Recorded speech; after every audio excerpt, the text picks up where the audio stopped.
warahmatullahi wabarakatuh. Selamat pagi Ibu Nanda Novita Eskom Mkom dan teman-teman sekalian. Pada kesempatan kali ini kami akan mempresentasikan materi yang berjudul konversi bentuk fungsi boolean ke POS dan SOP. Perkenalkan, saya Bunga Nazwa Aulinda dan teman saya Naila Asri. Materi ini merupakan bagian dari logika informatika yang sangat penting karena menjadi dasar dalam perancangan rangkaian digital.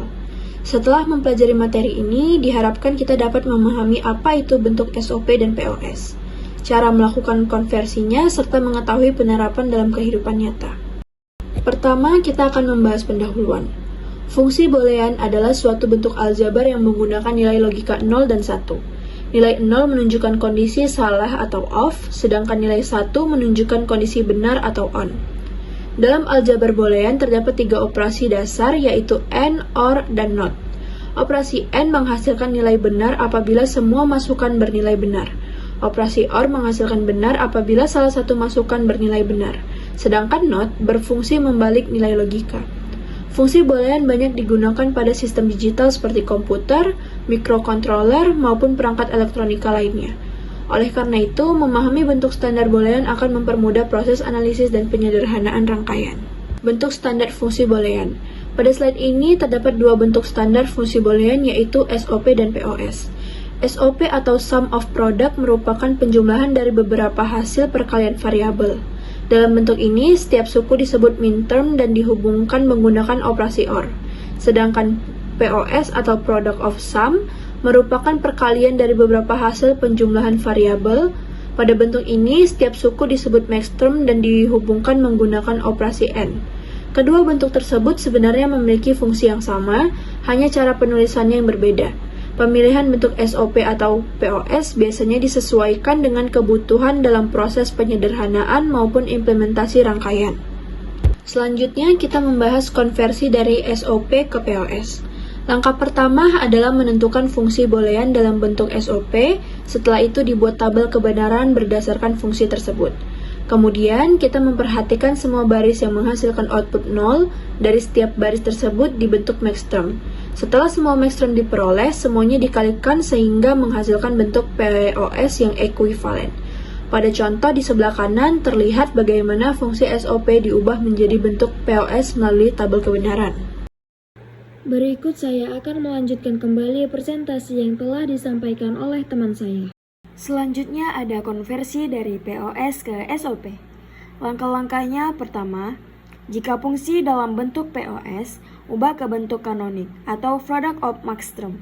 Yang kedua, tentukan semua minterm yang bernilai 1 atau berdasarkan tabel kebenaran. Yang ketiga, nyatakan fungsi dalam bentuk sum of minterm atau SOP. 4. Sederhanakan menggunakan aljabar boolean atau jika memungkinkan. Contohnya ada pada tabel yang ada di samping ini. Selanjutnya ada slide 6, yaitu menjelaskan tentang keuntungan konversi antara SOP dan POS. Keuntungan konversi. 1. Penyederhanaan rangkaian. Memudahkan penyederhanaan fungsi boolean sehingga rangkaian logika menjadi lebih sederhana. 2. Efisiensi komponen. Mengurangi jumlah gerbang logika yang digunakan sehingga lebih hemat komponen. 3. Kinerja lebih baik. Rangkaian yang sederhana memiliki waktu respon lebih cepat dan konsumsi daya lebih rendah. 4. Fleksibilitas desain. Memudahkan perancangan ulang rangkaian sesuai dengan kebutuhan sistem digital. Kapan sih keuntungan konversi antara SOP dan POS digunakan? Konversi SOP dan POS digunakan saat merancang rangkaian logika baru, mengoptimalkan desain rangkaian yang sudah ada, menyederhanakan fungsi untuk implementasi pada hardware, menyesuaikan bentuk fungsi dengan kebutuhan analisis atau tools digital. Di slide ini kita akan belajar cara mengubah bentuk rumus logika boolean dari SOP ke POS dan sebaliknya. Sebelum masuk contoh, kita kenalan dulu sama simbol-simbolnya. A, B, C itu variabel yang nilainya cuma 0 atau 1, tanda petik artinya not atau kebalikan, tanda plus artinya or atau, tanda titik artinya and atau dan. Nah, sigma minterm itu atau jumlah minterm itu singkatan buat SOP, kumpulan n yang di or. Perkalian maxterm itu singkatan buat POS, kumpulan or yang di n. Masuk contoh 1. SOP diubah menjadi POS. Soalnya, kita punya F sama dengan A aksen B, tambah AC, tambah A, B, C aksen. Bentuknya SOP. Kita disuruh ubah ke POS. Caranya 3 langkah. Pertama, buat tabel kebenaran, coba semua kombinasi A, B, C itu totalnya 8 baris. Kedua, cari baris yang hasilnya F-nya 0, itu namanya maxterm. Di sini ketemu di baris 0, 2, dan 6. Ketiga, tulis dalam bentuk POS. Tiap maxterm jadi 1 kurung OR atau semua kurung itu dikali atau N. Masuk contoh 2. POS diubah menjadi SOP. Pola penjelasannya kebalikan. Sekarang kebalikannya.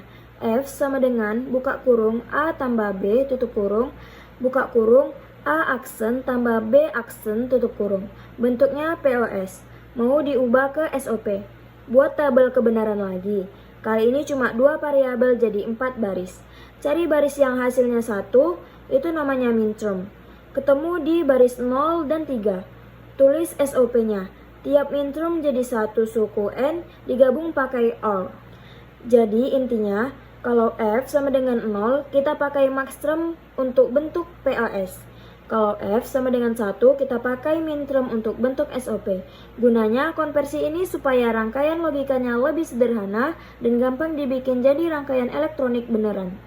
Selanjutnya, penerapan konversi SOP dan POS.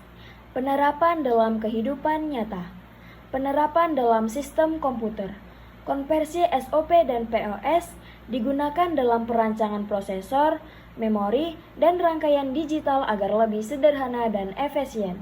Penerapan dalam gerbang logika membantu menyederhanakan rangkaian AND, OR, dan NOT sehingga jumlah gerbang yang digunakan lebih sedikit. Penerapan dalam sistem otomasi digunakan pada PLC atau Programmable Logic Controller untuk mengendalikan mesin-mesin industri. Penerapan dalam sistem keamanan diterapkan pada alarm otomatis, sensor pintu, dan sistem kontrol akses berbasis logika digital. Penerapan dalam perangkat elektronik digunakan dalam perancangan sebagai perangkat elektronik seperti kalkulator, timer, maupun sistem kontrol otomatis.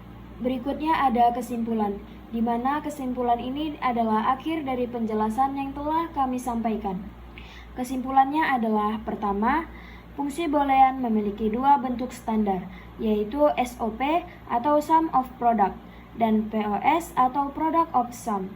Yang kedua, SOP menggunakan minterm, sedangkan POS menggunakan maxterm. Yang ketiga, konversi SOP ke dalam bentuk POS dilakukan untuk memperoleh bentuk kanonik dan mempermudah penyederhanaan fungsi boolean. Yang keempat atau yang terakhir, menyederhanakan fungsi boolean menghasilkan rangkaian logika yang lebih efisien, mudah dirancang, dan lebih hemat penggunaan gerbang logika.